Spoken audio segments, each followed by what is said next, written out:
Enabling two-factor authentication on Vrbo adds an extra layer of security to your account. Follow these steps to set it up. Step 1. Log into your Vrbo account.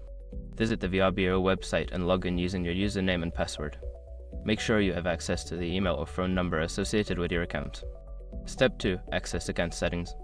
Once logged in, navigate to your account settings. Look for an option labeled Account or Profile in the menu and click on it to access your settings. Step 3. Find Security Settings. Within the account settings, locate the section for Security or Privacy. This is where you will find options related to two-factor authentication. Step 4. Enable two-factor authentication. In the security settings, look for the option to enable two-factor authentication. Click on it and follow the prompts, which may include verifying your email or phone number. Step 5. Complete the setup. After enabling two-factor authentication, you may need to enter a verification code sent to your email or phone. Follow the instructions provided to complete the setup process. By following these steps, you can enhance the security of your Vrbo account with two-factor authentication. Make sure to keep your contact information up to date for future verification needs.